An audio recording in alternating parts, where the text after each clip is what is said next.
What's up mga bay? For today's video, ubani ko ninyo sa atong pagbisita sa Sitio Malantaw, Barangay Salukot, Talakag Bukidnon para atong i-witness ang talagsaon kay nga event, ang reunion sa Dadaw Clan. Let's go!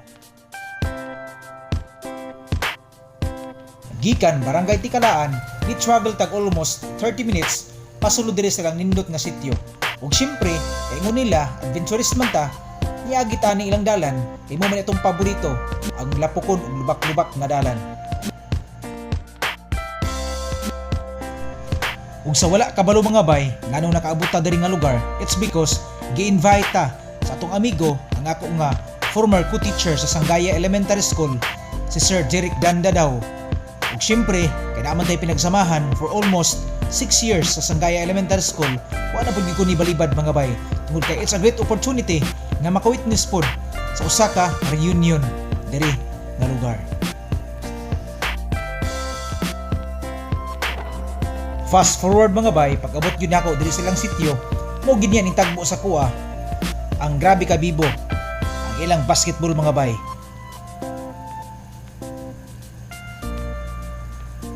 Number 6, flipping the ball. Ug naabtan po nako mga bay ang akong amigo na si Sir Jeric nga grabe ka busy sa pag-entertain sa mga bisita sa mga kaparintihan nga bag-ong nangabot gikan sa lahi nga mga lugar sa Talakag ug sa uban pa nga mga lugar diri sa Bukidnon. Wala na rin ko naglangan mga bay, ako na rin gi-interview ang atong amigo. Okay, what's up mga bay? This morning, nata diri sa Sitio Malantaw, Barangay Salukot, Talakag, Bukidnon, sa Dadaw Clan sa ilang grand reunion. So this morning, atong interview ng usa sa mga organizer ani nga event, bailain Sir Jeric Dan G Dadaw. So sir, unsa may imong mensahe sa Dadaw Clan? Mapasalamaton kay ko kay first time in the history nga nahitabo ni ang Dadaw Clan reunion. So wala pa gini nahitabo sa din siya aside sa pag ila-ila mo sa matag igagaw, pinahitabo na gyud sa kadaghanan usay ni kagaw imo na maminyuan. Oh, lagi ba kay tungod sa dili one, dili magila, dili magila. Dumi sa apelyido sa isa, giala ng isa, Dadaw ang isa.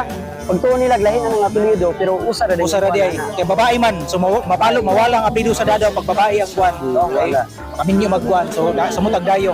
So sir, unsa may imong mensahe sa kuan sir sa imong mga parente sa naa karon diri ug sa wala diri na makakita ni atong video?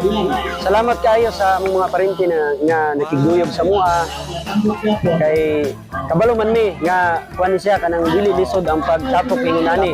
First time ni pero mura mi fiesta. Fiesta. Kaya nga, ano, kami ang nag-host diri. Kami naglibre sa mga pagkaon sa among mga parente. Kanang parente namo nga nasa gawas, wala na namo sila gi-oblige kung silang dalon. Okay, so thank you guys sir sa mga preparation na sir, unsa may inyong pamaagi ni pag sa mga preparation kabalo ko nga lisod mo host og event nga dako kayo. Unsa may mga pamaagi ani kauban sa imong grupo? So ganina medyo ibati ko ka-stress. Kay Dere mong God, dili gid perpekto tanan ba? Pero gipaningkamutan ako nga maka-create og TWG, Yes. Technical Working Group. Kanang ko ano. So tanang preparation, sugod sa pag-prepare sa kaldero, salod sa tubig, ug uban pa. Nana na yung mga committee nga na-assign na. So muna yung medyo divide ang mga trabaho. So, So muna yung medyo dili ra kayo siya bugat nga trabaho. So grabe ka nindot ang kuan. So inana mga bay, so muna nga organize silang kuan the first time pero makita nimo nga ibo kayo organize. Sugod kay na-divide gid og sakto ang mga kuan ba, mga task sakto. So unsa bay imo kay istorya sir sa Isa pa. wala karon diri? Oh, so isa pa idugang nako. Doon sa Kini nga reunion para sa kasayuran sa among mga parente. Kani nga reunion gimugna ni para gid sa among amay. Amay namo, kasi nga sa imong amay. Albino Dadaw. 112 years old na siya. Grabe. 112 na iyang edad. Panalangin kay nga edad. Ato dito. At sa aton 112 na iyang edad. So panalangin na kay nas Ginoo nga edad. Kay wala nimo sa 60 edad karon kasungkod na. Pero si Amay wa siya nabuktot. Wa siya nabungol, wa pud siya nabuta. Grabe ka panalangin na ang mga edad sa unang panahon kay grabe ang pag-amping sa ilang panglawas pa pagkaon. Kana. Muna nga kuan, moto ilang sumbanan sa ilang kuan, ilang basis sa ilang reunion karon tungod sa ilang amay nga grabe gyud. Tungod sa pagpangga sa mga anak ng tinabanga para sa sponsor mausa para mahimo ning malampuson karon. Okay. So Napa ba kay mensahe sir sa wala ka uban dire? Wala na ka Oo, sa wala nakauban diri, natay second reunion. Karon mura man sa grand reunion na. Sa next reunion na to, second reunion na to, mas plastado na, mas anay, siguro dayon kanang ko na. Unta tanan na ta makaapil mga parente. Kay kung dadaw plan, kung naa kay linya nga dadaw, apil na ta sunod. Kay para maila na to atong mga parente. Dinhi sa pa dayon meeting with each other. Papa sir. Mo ni ako ngayaan dayon. Sige ato interview ko. Tungkuan si ma'am sa ngalan ni mo ma'am. Sa akong kuan, sa akong FB is Justin Dads. Just follow me. Just follow. Justin Dads. Singer and vlogging. Composer ko sa native nga Okay, mga kanta. so congratulations sa imong Thank kakuan you. ma'am sa imong mensahe pud sa mga parintin nyo nga dadaw klan. Nakakaroon diri wala karon dire. Sa wala dire, ako mensahe kailangan sa next nga atong reunion na sila. Okay, para Kay kumbaga kani manggod murag kani pag open pa lang mo murag medyo alanganin pero sa sunod murag naa na kailangan naa na parado sila. na kanang primero lang gyud ang pagsugod ba mo rail mas lisod. Pero pag mako na maulit-ulit na. Kuan man ni api kumbaga na apiki man kundi kay simpre among lulo manggod murag daluyan na manggod siya di simpre among gaabuton gid nga naa pa gid siya nga sa first reunion. So unta sa among mga parente diya nga mga gikan sa dadaw nga dugo sa pagsunod namo nga reunion na ana sila Apil kaon sunod mga Apil parente. kaon mga parente. Magpagaya-gaya. Ay pagaya-gaya kayo ka mga gwapo sa mga dadaw mga gwapo. Okay. Sa mga parinti sa Dadaw Clan, I hope nga kita mo sunod reunion ninyo. So, prepare lang mo para Mga mas nanay, matibo mga po tiyay, gid. mga auntie, mga tiyoy, mga sulod, mga bata daw po inodan sa hindi kawas mong pagsunod na reunion Okay. para matipon ko magkaila-ila ko yalan. Okay? Thank you so much for watching. Salamat, Merry Salamat. Christmas. This is Teacher sa Bukid Live. We're in Sitio, Malantaw, Barangay Salukot. Abang-abang sa ato mga aerial footages. Thank you so much for Merry watching. God Christmas, bless everyone. Walan. Kabalo ba mo mga bay?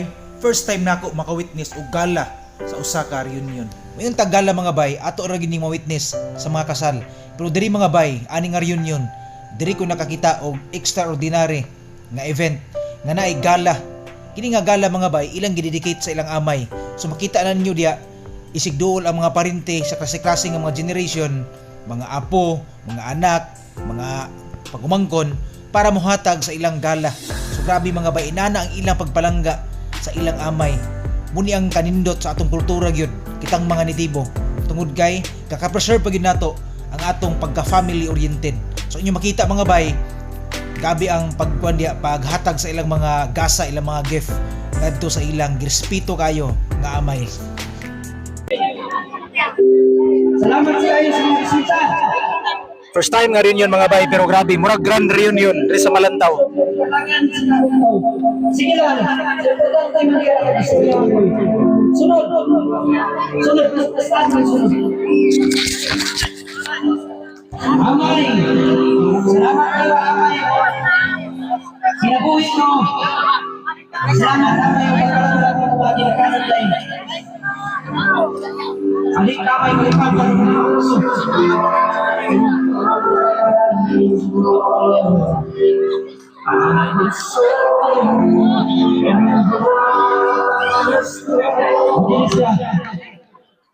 Witness ka isa sa tradisyon o kultura sa usa ka tribo nga nahitabo ra kasagaran sa kasal.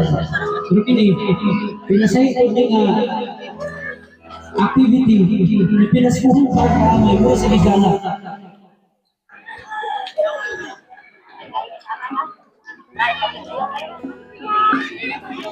After that meeting na sa meeting ko dahil sa class para make sure Para sa ako mga bay, panalangin gyud kaayo nga na-witness pa sa younger generation ani nga clan, ang Dadaw Clan, ang ilang amay at the age of 112. Na-witness pa nila ang pinakatigulang sa ilang nga kaliwatan mga bay. Ato pang makita kung unsa ang lifestyle sa unang panahon, wala pa'y cellphone, wala pa'y social media, wala pa'y mga pagkaon nga mga processed.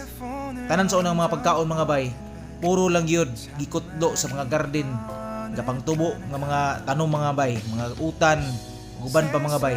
So grabe ka, good example ang kinabuhi ni Amay ani nga mga generation sa mga kabataan. After aning event mga bay, nanghanggat po din ang akong amigo nga magdula ko mig basketball. Sobra na kong bilong ani sa Dadaw Clan. So syempre wa na pud ko ni balibad mga bay kay gusto pud ko magpasingot. Bahalag hangak na mga bay. Kay isa lang kadangaw ang lukso mga bay.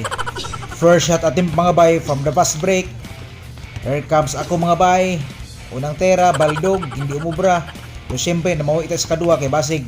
Di ta makabawi sa panid dito mga bay. Maringlan ta mga bay, kung ita ka shot, dobosot. Okay, score yun. Another attempt, binuaya ang bola, walay pasa-pasa, one way, lumusot. 1 point. Another shot from Paparts. 4-2, no good. Sa ilalim, rebound. Okay, nakarisback din sa ilalim. Pamawi sa sudan na adobo. Another shot from Parikoy with a jumper. Yes sir, lista na yan. Nakascore kita kong Parikoy. Another fast break to Parikoy. Walang katao-tao, lumusot. Yes sir, lista na yan. To sum up my experience this day mga bay, akong na-witness na puno sa gugma, puno sa kalipay ang tibuok nga sityo, especially ang Dadaw clan na nakikihimamat sa ilang mga kaparintiyan sa nagkalain-laing mga lugar. Ug siguro gyud ko nga sa ilang pag-uli, dako kay ni nga experience nga ilang mabalon, ilang ma-share sa ilang mga higala. And of course me, as a vlogger and documenter, dako pag akong kalipay ug nag-enjoy pod ko as I joined this reunion of Dadaw clan. Kita-kits sa sundato mga videos mga bay. Do not forget to like, follow and share. God bless everyone.